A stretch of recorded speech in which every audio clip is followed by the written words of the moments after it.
datagram packets. Okay, now today we have already we have already we have already we have already we have already we have already we have already we have already we have already when a day so when a day so when a day so when a day so when a data is to be transferred using the TCP IP, okay, over a network, when the data is to be transferred using TCP IP protocols, so we usually call it, or the term, instead of taking or instead of calling data, we call it as a datagram packet. And specifically datagram packet is used when we deal with UDP protocol.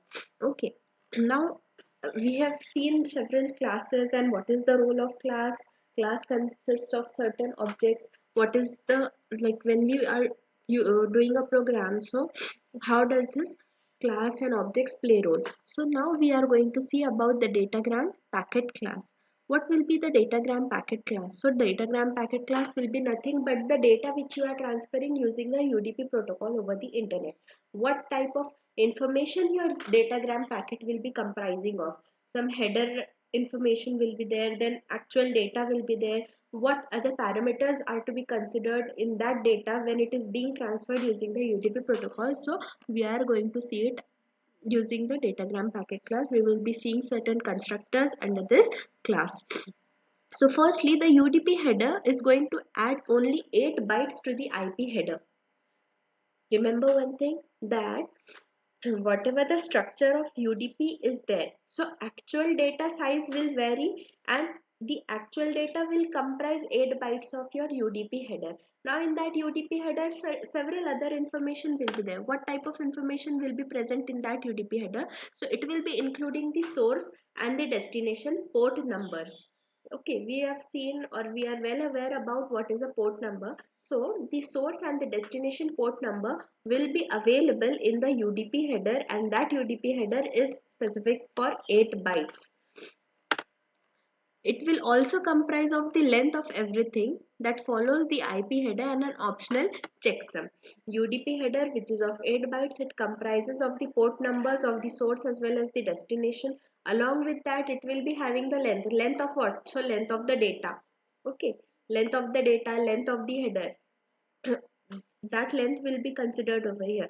Then again with that IP, which particular internet protocol it is following, and then optional checksum. As we know that UDP is not a reliable protocol, okay, whether the data is received or not in the proper sequence or not, so it is not acknowledged when you are using a UDP protocol. So in that case the checksum is optional over here.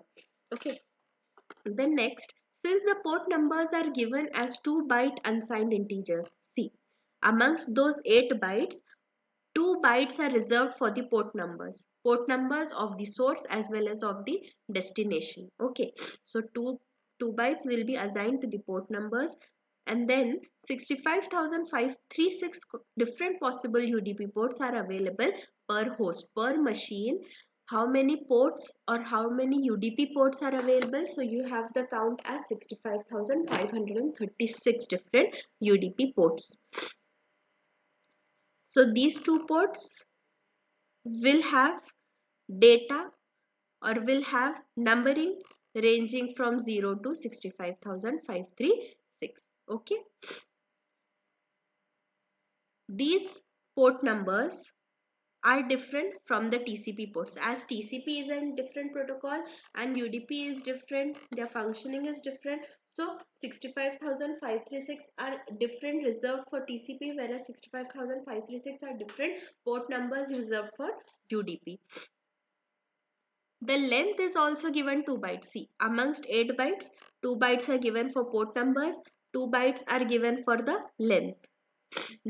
This length, the number of bytes in a datagram is limited to 65,536 minus the 8 bytes of the header.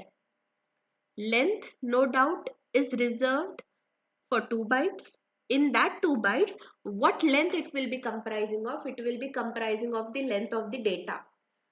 Suppose your data is of 16 MB, okay, or 16 bytes. Assume your data to be of 16 bytes. So amongst these 16 bytes, 8 bytes are reserved for the header information, UDP header. Yes, in that UDP header, 2 bytes will be for the port values.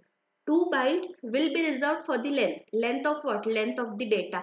So from 16 we are differentiating, or we are dividing 8 bytes and 8 bytes. 8 bytes for the UDP header information, and 8 bytes will be the actual size of the data. So that 8 bytes will be written in 2 bytes which are present in the UDP header.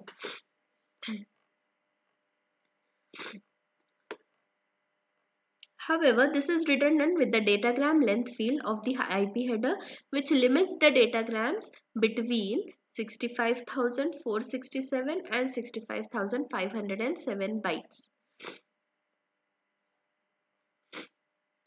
If the checksum for the data fails, see, checksum is definitely an optional thing when you are talking about UDP datagram packet class.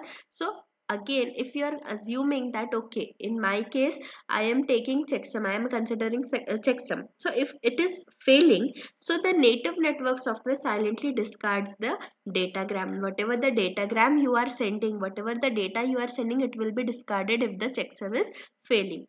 Neither the sender nor the receiver is notified, as we very well know that UDP is not a reliable protocol. Whether the data is lost or it is completely arrived, it is not acknowledged by the receiver. Okay, so checksum fails over here. Here you have the structure of what? Structure of the UDP header. If you see here, 8 bytes of UDP header we are saying. Amongst these 8 bytes, UDP header is having specific 2 bytes of information, whereas the remaining 6 bytes information is for IP header. Now in IP header, different parameters will be there. Header checksum, then TTL, protocol, source address, destination address, then certain options, then length of the datagram, whatever flags you are using, then offset. Yes, different parameters will be present, different types of information will be present in IP header, which is attached with the UDP header. UDP header will be having the port numbers, reserved 2 bytes for port numbers of the source as well as the destination, and also again 2 bytes will be reserved for the length of the data of your UDP, and then actual data. So you can see the structure of the UDP header over here. UDP datagram is represented by an instance of the datagram packet class. Instance is nothing but subclass. Datagram packet is a class, and then UDP header class is the subclass which is derived using that datagram packet class. So the syntax for for creating UDP datagram is public final class. It is extending the datagram packet class object. This class is providing you with certain methods. Which methods? The get methods and the set methods. What is the role of the get methods and set methods? From get you can have access to some information, and if you want to assign some value, so in that case you use the set method. Suppose if you want to check that what is the length of the data, so you will use any get method. And similarly, if you want to set some value that my data length should be only 4 bytes, so in that case you make use of any set method. Okay, so this particular datagram packet class provides methods to get and set the source or destination address from the IP header. See, the source address and the destination address can be obtained using the set and get methods, and also to get and set the source or destination port numbers. Source or destination port numbers can also be obtained using the set and get methods to set and get some specific data. For example, if you want to set TTL, so you'll use set method. If you want to check how much time seconds you have allotted to TTL, so you can use the get method. Also, these set and get methods will be used to check the length of the data. The remaining header fields are inaccessible from the actual Java code.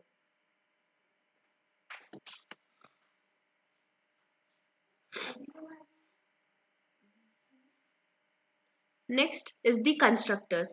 Now, what is this constructor? The constructors, like when we build a house, so what we say that XYZ is the constructor. Architect, a person who is constructing something. So similarly here the role of constructors will be you are assigning some task, or to complete that task you are assigning some methods over here. Okay. So the constructors, what are the several constructors which can be used to create a datagram packet class? So the datagram packet will be using different constructors depending on whether the packet will be used to either send the data or to receive the data. Depending upon its functioning, the constructor will be created.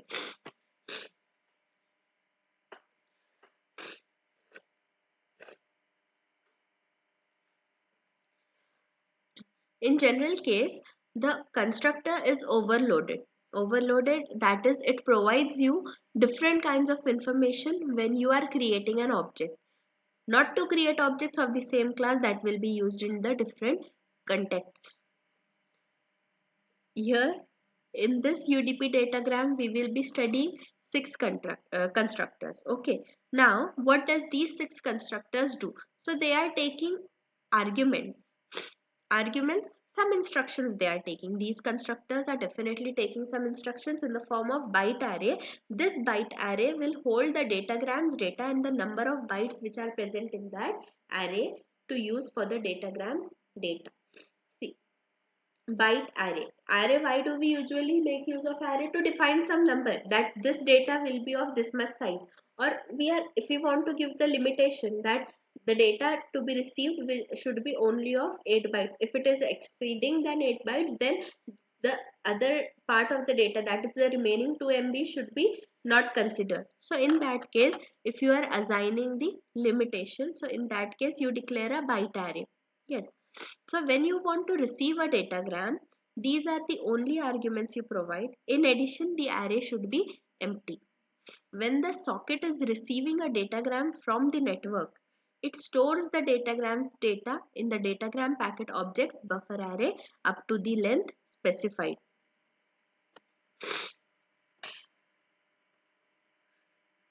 First set we saw when we are to receive some data either from the network or from a device.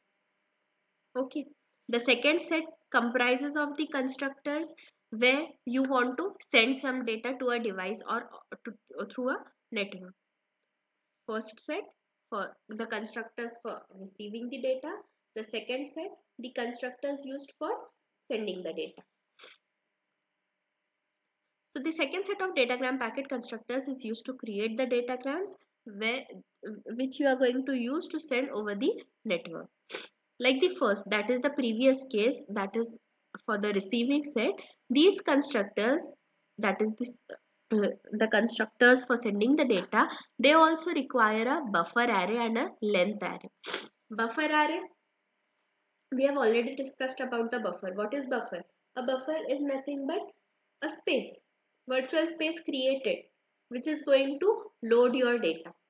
Yes. So the when you are to send some data, so in that case you should have a buffer array stored for yourself, and the length it will definitely be comprising of the length of your data, but they also require the inet address and port to which the packet is to be sent.